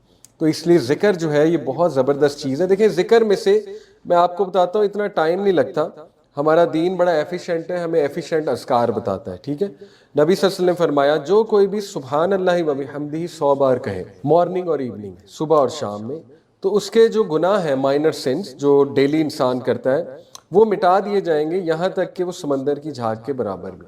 اب آپ دیکھیں 100 بار سبحان اللہ و بحمدہ میں یقین کریں 3 سے 4 منٹ لگتے ہیں، یعنی کچھ بھی نہیں ہے. تو کچھ اذکار کو اپنی ہیبٹ بنا لیں، جن میں سے ایک یہ ہے 100 بار استغفر اللہ کہہ لیا کریں، استغفر اللہ توب الیہ. ٹھیک ہے، اسی طرح اور آگے بڑھنا ہے تو لا الہ الا اللہ وحدہ لا شریک لہ لہ الملک و لہ الحمد وہو علی کل شیء قدیر، یہ 100 بار کہہ لیا کریں دن میں، پورے دن میں. 100 بار نہیں کہہ سکتے، 10 بار کہہ لیا کریں. حدیث میں 10 کا بھی آتا ہے، 10 بار صبح 10 بار شام. ٹھیک ہے، تو اللہ کے نبی نے ہمیں ایسے اذکار بتائے ہیں جو بہت کم ٹائم لیتے ہیں، تو وہ کر لیا کرے انسان. تو دیکھیں اس کا بڑا ایفیکٹ ہوگا پرسنالٹی پہ، شخصیت پہ، اور ساری چیزوں پہ بڑا ایفیکٹ ہوگا. ٹھیک ہے، اسی طرح یہ حدیث ہے عمل صالح کے حوالے سے. صلہ رحمی بہت بڑا عمل صالح ہے. نبی صلی اللہ علیہ وسلم نے فرمایا کہ جو کوئی بھی اپنے رزق کو بڑھانا چاہتا ہے، عمر کو بڑھانا چاہتا ہے، تو وہ صلہ رحمی کرے. تو صلہ رحمی بہت بڑی بات ہے. ٹھیک ہے، صلہ رحمی ہوتا ہے کہ ان رشتہ داروں کے ساتھ حسن سلوک کرنا جو آپ کے ساتھ تعلق توڑے ہوئے. حسن سلوک کا مطلب یہ نہیں ہے کہ بہت گہرا تعلق بنا لیا جائے، کیونکہ کچھ آپ کو پتہ ہے لوگ ایسے ہوتے ہیں ان کے ساتھ گہرا تعلق نقصان دہ ہوتا ہے. حسن سلوک سے مراد ہے کہ ان کے ساتھ تعلق نہ توڑا جائے، بس یہ اس سے مراد ہے. ٹھیک ہے، صلہ رحمی سے یعنی اگر وہ کبھی آپ سے مدد مانگے تو ان کو دھتکارا نہ جائے، یعنی یہ نہ کہا جائے کہ تم نے تو میرے ساتھ یہ کیا تھا، میں تمہاری مدد کیوں کروں. یہ صلہ رحمی نہیں ہے. صلہ رحمی یہ ہے کہ بجز اس کے کہ انہوں نے آپ کے ساتھ کوئی زیادتی کی تھی اور وہ آپ سے کوئی مدد مانگنے آتے ہیں تو آپ کر دیتے ہیں انہیں معاف کر کے. ٹھیک ہے، جیسے ابو بکر صدیق نے صلہ رحمی کی تھی اپنے ایک رشتہ دار کے ساتھ جنہوں نے حضرت عائشہ پہ الزام لگایا تھا، بہت بڑا، مستہ نام تھا نا ان کا، صحابی تھے. تو ابو بکر صدیق کو بڑا غصہ چڑھا. ابو بکر صدیق نے ان کو جو ہے وہ سٹائپنڈ دینا بند کر دیا. تو قرآن کی آیت نازل ہو گئی کہ کیا تم نہیں چاہتے اللہ تمہیں معاف کرے تو تم لوگوں کو معاف کرو. تو ابوبکر صدیق جو ہے وہ بڑا نادم ہوئے کہ آیت میرے بارے میں اتری ہے, تو انہوں نے پھر مستح کو معاف کر دیا اور ان کو سٹائپنڈ ڈبل کر دیا. یہ صلہ رحمی ہوتی ہے. ٹھیک ہے, تو صلہ رحمی بہت بڑا کام ہے کرنے والا عمل صالح میں. اسی طرح یہ کچھ اعمال ہیں. نبی صلی اللہ علیہ وسلم نے پوچھا تم میں سے آج روزہ کس نے رکھا ہے؟ ابوبکر صدیق نے کہا ہاتھ کھڑا کیا, باقیوں نے بھی کیا ہوگا. پھر پوچھا تم میں سے آج جنازہ کس نے اٹینڈ کیا؟ انہوں نے ہاتھ کھڑا کیا. پھر پوچھا آج کسی بھوکے کو کھانا کس نے کھلایا؟ انہوں نے ہاتھ کھڑا کیا. پھر پوچھا بیمار کی تیمارداری آج کس نے کی؟ ابو بکر نے ہی ہاتھ کھڑا کیا. تو اللہ کے نبی نے فرمایا کہ یہ تمام اعمال نہیں کمبائن ہوں گے ایک شخص میں, لیکن یہ کہ وہ جنتی ہے. تو یہ کچھ عمل صالح کی لسٹ دیکھیے ہمارے سامنے آئی. ٹھیک ہے, منڈے کو تھرسڈے کو روزہ رکھا کرتے تھے نبی صلی اللہ علیہ وسلم. تو یہ اسپیشلی نوجوانوں کے لیے جو ظاہر ہے ابھی سنگل ہیں ان کے لیے بہت اچھی یہ ایک سجیشن ہے. روزہ ڈیزائر کو کم کرتا ہے. ٹھیک ہے, نبی نے خود فرمایا. اسی طرح جنازہ اٹینڈ کرنے کا کہیں موقع ملے تو ضرور کیا کریں, اس کے بہت فائدے ہیں جنازہ اٹینڈ کرنے کے. اوبیسلی مین, کیونکہ بہت ریوارڈ بھی ہے اس کا, اور کل کو اللہ آپ کے جنازے میں بھی رونق لگائے گا. اور اسی طرح کسی کو کھانا کھلانے کا موقع ملے تو ضرور کھلائیں. اسی طرح کسی بیمار کی تیمارداری کا موقع ملے تو ضرور کریں, اس کا بہت بہت بہت اجر ہے. ٹھیک ہے, یہ کچھ نیک اعمال ہیں, عمل صالح کی لسٹ ہے ہمارے سامنے. اچھا, اس کے بعد جی ہم آ جاتے ہیں کچھ اور اعمال پہ اور کنکلوڈ کرتے ہیں. دو چیزیں رہ گئی, وتواصوا بالحق وتواصوا بالصبر. ٹھیک ہے, یہ کیا ہے؟ یہ بیسیکلی ہے کہ ایک مسلمان کو ایکٹیو رہنا چاہیے, ایک دوسرے کو نصیحت اور تلقین کرتے رہنا چاہیے. جن معاشروں میں امر بالمعروف اور نہی عن المنکر نہیں ہوتی, ان معاشروں کا حال وہ ہوتا ہے جو اس وقت مغربی تہذیب کا حال ہے. وہاں پر یہ رول بنا لیا گیا کہ کسی کو نہ چھیڑو, کسی کو کچھ نہ کہو, جو کرتا ہے اس کو کرنے دو. اور اس کے اثرات آج ان کے سامنے آ رہے ہیں اور ہم بھی دیکھ رہے ہیں ان اثرات کو. اس کی وجہ سے فیملی سسٹم سارا تباہ و برباد ہو گیا. اس کی وجہ سے آپ دیکھیں کہ کتنے مینٹل ڈس آرڈرز اس معاشرے میں پائے جاتے ہیں. اس کی وجہ سے برائیاں وہاں پر کس قدر عام ہیں. مجھے ابھی ہی کوئی بتا رہا تھا, پرسوں کی بات ہے, فیملی ہے ان سے بڑی اچھی ہماری سلام دعا ہے, تو وہ امریکہ کافی جاتے رہتے ہیں, امریکہ میں بزنس کرتے ہیں وہ. تو وہ ہمیں بتا رہے تھے کہ ان کے کچھ امریکن دوست ہیں اچھے خاصے, یعنی کہ جو ٹریڈیشنل گورے ہوتے ہیں, کچھ ابھی تک وہاں پہ ٹریڈیشنل مائنڈ سیٹ کے گورے ہیں. وہ کہتا ہے کہ وہ لٹرلی یہ شکایت کرتے ہیں کہ ہماری جو عورتیں ہیں وہ جس طرح کے لباس اب پہننا شروع کر دیا انہوں نے. آپ کو پتا ہے بہت شارٹ سکرٹس یا بالکل ہی شارٹس پہنتی ہیں اور بہت ہی ایکسپوزنگ کپڑے وہ پہنتی ہیں. تو کہتے ہیں کہ انہوں نے کہا اور ہم حیران رہ گئے, انہوں نے کہا کہ آپ کو کیا لگتا ہے کہ ہمیں غیرت نہیں آتی؟ ہمیں آتی ہے, لیکن ہم ان کو روک نہیں سکتے, کیونکہ یہ ان کو روکنا جو ہے یہ معیوب سمجھا جاتا ہے کہ عورت کو آپ کچھ بھی کہو گے تو وہ پھر اس کی ڈیگریڈیشن ہے یا وہ اس کی انسلٹ ہے. تو وہ اس طرح بیچارے کچھ پھنسے ہیں برائیوں میں, اور اس طرح سے وہ پھنس گئے ہیں اس فحاشی اور عریانی کے کلچر میں کہ ایون دو انہیں اچھا نہیں لگتا. وہ کہتے ہیں کہ ہمیں اچھا نہیں لگتا اپنی ماں بہن کے ساتھ اس طرح جانا کہ وہ شارٹس پہنے ہوئے ہیں اور وہ پورا ایکسپوز کر رہی ہے اپنے آپ کو, اور ہم اس کے ساتھ چل رہے ہیں بطور بھائی یا بطور ہسبینڈ, لیکن ہم روک نہیں سکتے. کہتے یہ ان کے الفاظ ہیں. تو دیکھیں یہی ان معاشروں کا حال ہوتا ہے جہاں پہ وتواصوا بالحق اور وتواصوا بالصبر نہیں ہوتا. یہ اللہ تعالیٰ نے انسانی معاشرے کو بچانے کی ایک جو ہے وہ ترکیب بتائی ہے کہ اگر تم ایک دوسرے کو بچانا چاہتے ہو, تباہی سے بچنا چاہتے ہو, تو کبھی بھی حق کی تلقین کرنا نہ چھوڑنا. اور دیکھیں وہ معاشرے جہاں پر دعوت کا کام ہوتا ہے, اصلاح کا کام ہوتا ہے, نہیں عن المنکر کا مطلب ہے برائی سے روکنے کا کام ہوتا ہے, ان معاشروں میں قدرے برائی کم بھی ہوتی ہے. اور ان معاشروں میں یہ والے جو کام ہیں یعنی فحاشی عریانی, آپ دیکھیں کہ الحمدللہ پاکستان ایون دو بہت مسائل کا شکار ہے, یہاں کرپشن ہے, فراڈ ہے, لیکن کم از کم چلے ابھی تک یہ چیز باقی ہے پاکستانی معاشرے میں کہ برائی کو برائی سمجھا جاتا ہے, اور پبلکلی کوئی برائی کی جائے تو اس پر آواز بھی بلند کی جاتی ہے. جیسے آپ نے دیکھا کہ ہمارے جو ٹک ٹاکرز ہیں وہ یوتھ کو کس طرف لے جا رہے ہیں, اب اس پر بولنا بنتا ہے. ہاں ٹھیک ہے, گناہ گار سے نفرت نہیں کرنی چاہیے, میں اس کا قائل بالکل نہیں ہوں, ہم ان کے لیے دعا کرتے ہیں, ٹھیک ہے کہ اللہ تعالیٰ انہیں ہدایت دے, لیکن جو گناہ وہ خود کر رہے ہیں اور جس گناہ کی طرف وہ دوسروں کی ترغیب دلا رہے ہیں اس کو تو کم از کم آپ کو جو ہے کنڈیم کرنا چاہیے, اس کے خلاف تو آواز اٹھانی چاہیے.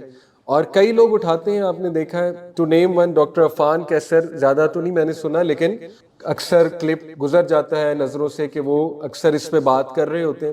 تو ٹھیک ہے، اچھی بات ہے، ایک بندے کی ایفرٹ ہے، آگاہی دے رہے ہیں وہ لوگوں کی، ماں بہنوں کو، بیٹیوں کو آگاہی دے رہے ہیں، تو یہی تو ہے وتواصوا بالحق، کہ ایک دوسرے کو دیکھو حق کی تلقین کرنا نہ چھوڑنا۔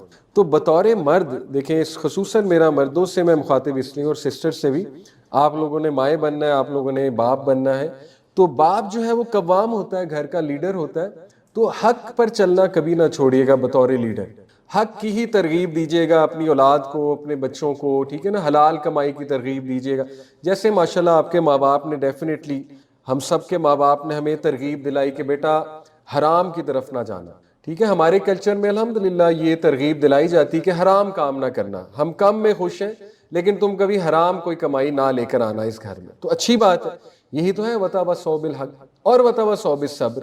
یہ بہت خوبصورت کانسیپٹ ہے کہ دیکھیں ہم ایز اے فیملی کسی دکھ سے گزریں گے، آپ کی فیملی میں کوئی دکھ آ جاتا ہے، اللہ نہ کرے کوئی تکلیف سے گزرتے ہیں آپ لوگ ایز اے فیملی، مثال کے طور پہ کسی کے والدین فوت ہو جاتے ہیں، والد فوت ہو جاتے ہیں، تو وہاں پہ وتواصوا بالصبر، ایک دوسرے کو تھپکی دو، گلے لگاؤ، صبر کی تلقین کرو، ٹھیک ہے نا، شکر گزاری کی تلقین کرو، ایک دوسرے کو بوسٹ کرو۔ یہی کلچر آپ ایک کلاس روم میں لے آئیں، وتواصوا بالصبر، ایک دوسرے کو صبر کی تلقین، یہی معاشرے میں لے آئیں، یہی ہر جگہ لے آئیں، تو آپ سوچیں زندگی کتنی خوبصورت بن جائے گی کہ آپس میں صبر کی تلقین ہو رہی ہے ایک دوسرے کو، ٹھیک ہے۔ تو یہ جو کام ہے وتواصوا بالحق وتواصوا بالصبر، یہ دعوت و اصلاح سے آتا ہے، اسی لیے دعوت و اصلاح کا کام ہر انسان پر فرض ہے۔ اس میں دو ڈفرینسیشنز میں کر لوں، ایک وہ والی دعوت و اصلاح ہے جو اسپیشلائزڈ دعوت و اصلاح ہے، جو کہ علماء کا کام ہے، ٹھیک ہے، عام آدمی کو اتنا نالج نہیں ہوتا، اس پہ وہ فرض نہیں ہے۔ مثال کے طور پہ آپ سے شاید یہ سوال نہ ہو کہ حکومت اگر کوئی غلط کام کر رہی ہے تو یہ سب سے پہلے سوال عالم سے ہوگا، کیونکہ اس کو اللہ نے علم عطا کیا ہے، اس کو چاہیے ان سے جا کر ڈیبیٹ کرے حکومت سے، ان کو جا کر قائل کرے کہ کام غلط ہے۔ جو عام بندے سے سوال ہو سکتا ہے وہ یہ ہو سکتا ہے کہ کم از کم اتنی دعوت تو تمہیں دینی چاہیے تھی آپس میں۔ یہ جو وتواصوا بالحق وتواصوا بالصبر ہے نا، یہ ایک ریڑھی والے پہ بھی فرض ہے، ایون دو وہ ان پڑھ ہے۔ کیسے فرض ہے کہ اس کو ساتھ والی ریڑھی والے کو سمجھانا چاہیے کہ دو نمبری نہ کرو، یعنی دو نمبری سے اپنی چیز نہ بیچو، اس سے برکت چلی جاتی ہے۔ یہ ہے وتواصوا بالحق۔ اور وتواصوا بالصبر یہ ہے کہ وہ انہیں صبر کی تلقین کرے کہ اللہ تمہیں بہت دے گا، صبر کرو اس کے اوپر، ٹھیک ہے۔ تو آپ سمجھ گئے ہوں گے کہ یہ والے دو کام جو ہے یہ ہر ایک پہ فرض ہے، اور خصوصاً مرد پر، کیونکہ وہ قوام ہے، وہ لیڈر ہے گھر کا، تو اس کو یہ دو چیزیں ضرور لگانی چاہیے، ٹھیک ہے۔ تو یہ حدیث سن کر وائنڈ اپ کرتے ہیں۔ ابو ذر، بہت خوبصورت حدیث ہے۔ ابو ذر غفاری ایک بڑے زبردست صحابی ہیں، تو انہوں نے فرمایا کہ میں نے رسول اللہ صلی اللہ علیہ وسلم سے کہا، یا رسول اللہ نصیحت کیجئے۔ اللہ کے نبی صلی اللہ علیہ وسلم نے نصیحتیں کی کچھ، وہ میں آپ کے سامنے رکھتا ہوں۔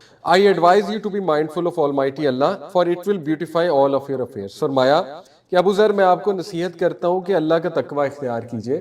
تقوی سمپلی کیا ہے، میں نے شروع میں بیان کیا کہ اللہ کے بارے میں سمجھ ہونا اور ہر کام اللہ کے مطابق کرنے کی کوشش کرنا، یہ تقوی ہے۔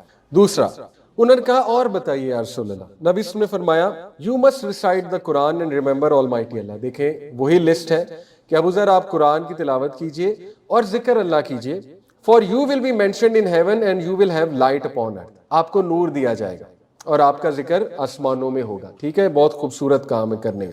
کہا اور بتائیے، نبی صلی اللہ علیہ وسلم نے فرمایا You must observe long periods of silence, for it will drive away shaitan and help you in the matter of your religion۔ اس سے مراد ہے اکیلے میں بیٹھنا، تنہائی میں خاموشی اختیار کر کے اور تزکیہ کرنا اپنا، یہ یہاں پہ مراد ہے۔ اس سے کیا ہوگا کہ شیطان اور تمہارے نفس کے خلاف تم جہاد کر سکو گے، اکیلے میں بیٹھ کے خاموشی اختیار کر کے، ٹھیک ہے، اور یہ تمہیں بہت فائدہ دے گا ریلیجن پہ عمل کرنے میں۔ اس کے بعد انہوں نے کہا یا رسول اللہ اور بتائیے۔ فرمایا کہ beware of too much laughter, for it will deaden the heart and take away the light on your face. وہی بات ہے، مذاق کی کثرت آپ کو بھی پتا ہے کہ انسان کے دل کو مردہ کر دیتی ہے، کیونکہ پھر انسان ہر چیز کو مذاق لیتا ہے، پھر قرآن کی آیت آ جائے، حدیث آ جائے، بندہ مذاق میں لے لیتا ہے اور بندہ بس ہنس کر بھول جاتا ہے، تو اس کا خیال رکھنا چاہیے۔ پھر فرمایا اور بتائیے، تو یہ ہے وتواصوا بالحق۔ نبی صلی اللہ علیہ وسلم نے فرمایا سچ بولو even if it is bitter, سچ بولو چاہے وہ کڑوا ہے، یعنی حق کا ساتھ دو، سچ کا ساتھ دو، یہ بہتر ہے، ہیومینٹی کی سسٹینیبلٹی کے لیے بہتر ہے۔ اور پھر آخری چیز ان کا یا رسول اللہ اور بتائیے، تو نبی صلی اللہ علیہ وسلم نے فرمایا do not fear the blame of any critic in the matter of Allah. یہ ہے وتواصوا بالصبر کہ دیکھو جب تم سچ بولو گے تو لوگ تمہیں کرٹیک کریں گے, لوگ تمہیں تانے دیں گے, لوگ تمہارے لیے مشکل پیدا کریں گے, تو اس حوالے سے اللہ کے لیے برداشت کر جانا, یہ وتواصوا بالصبر ہے. ٹھیک ہے, تو یہ حدیث وتواصوا بالحق اور وتواصوا بالصبر کو بہت خوبصورتی سے ایکسپلین کرتی ہے. دیکھیں آپ کوئی بھی حق کا کام شروع کریں گے نا, کوئی بھی کسی کو کچھ سمجھانے کی کوشش کریں گے تو آپ کو ریزسٹنس آئے گی, اور سب سے پہلے گھر والوں سے آئے گی. یہ اسی طرح ہوتا ہے جیسے نبی صلی اللہ علیہ وسلم نے جب دعوت کا کام شروع کیا, حق کا کام شروع کیا, تو سب سے پہلے رشتہ دار خلاف ہوئے, لیکن پھر انہوں نے صبر بھی شو کیا, ایک دوسرے کو بھی صبر کی تلقین کی. اس سے آپ دیکھیں کہ کیسی سوسائٹی جنم میں آئی جس کی آج تک ہم مثالیں دیتے ہیں, جو نبوی سوسائٹی ہے, جس جیسی سوسائٹی دنیا میں آج تک نہیں بنی, جہاں پہ انسان کو مٹیریل ایسپیکٹ سے پرکھا نہیں جاتا تھا بلکہ انسان کا اخلاق دیکھا جاتا تھا, اس کا دل دیکھا جاتا تھا, اس کا کریکٹر دیکھا جاتا تھا. تو ہم اس طرح کی سوسائٹی سے محروم ہیں, اللہ معاف کرے. ہماری سوسائٹی بہت مادہ پرست اور بہت انریسٹ اور کیوٹک بنتی جا رہی ہے. ہماری سوسائٹی جھوٹ عام ہو چکا ہے, کرپشن عام ہو چکی ہے. تو آپ لوگوں سے ایکسپیکٹڈ ہے ایز اسٹوڈنٹس, انشاءاللہ آپ نے کل کو جا کے کوئی نہ کوئی ڈگری کر کے ظاہر ہے آگے جانا ہے, تو وتواصوا بالحق اور وتواصوا بالصبر کی تلقین بھی کیجیے اور خود بھی اس پہ عمل کیجیے. لیکن اس سے پہلے جو دو چیزیں ہیں وہ بہت بڑا پری ریکویزٹ ہے, ایمان اور عمل صالح. تو ایمان جو ہے وہ دیکھیے انسان کی سب سے قیمتی چیز ہے. اپنے ایمان کی حفاظت کیجیے اور ڈسکریج نہ ہو, ارادہ کیجیے انشاءاللہ کہ کم از کم میں نماز سے شروع کروں انشاءاللہ تعالی. باقی اللہ انشاءاللہ باقی چیزیں بھی چھڑوا دے گا, حرام بھی چھڑوا دے گا, لیکن جستجو جاری رکھیں اور دیکھیں اس کو چھوٹا نہ لیں. اللہ معاف کرے, آپ کو پتہ ہے کہ موت ظاہر ہے وہ برحق ہے, کبھی بھی آ سکتی ہے. آج کل ینگ ایجز میں کتنی ڈیتھس ہو رہی ہیں, تو اب تو وہ معاملہ نہیں ہے کہ بڑھاپے میں ہی ڈیتھ آئے. آپ کے سامنے ڈیلی نیوز میں کوئی نہ کوئی ایسا آیا ہوتا ہے معاملہ کہ ایک اچھا خاصا ینگ بندہ, اس کو کوئی بیماری نہ ہو گئی اللہ نہ کرے, یا کوئی ایکسیڈنٹ ہو گیا. تو اس لیے بس اس کا خیال رکھیں انشاءاللہ کہ کم از کم بیسک کرائیٹیریا پر زندگی گزاری جائے, اور اللہ تعالیٰ سے دعا بھی کی جائے کہ اللہ تعالیٰ ہمیں ایمان کی زندگی اور ایمان پر ہی موت عطا فرمائے. تو یہ سارے لیکچرز کا الحمدللہ کرکس تھا سورہ العصر, اور میری خواہش تھی آپ کو لاسٹ ٹیک اوے سورہ العصر دوں. اس کو ہمیشہ یاد رکھیے گا سورہ العصر کو, اور اپنی روٹین اس کے مطابق ڈیزائن کیجئے.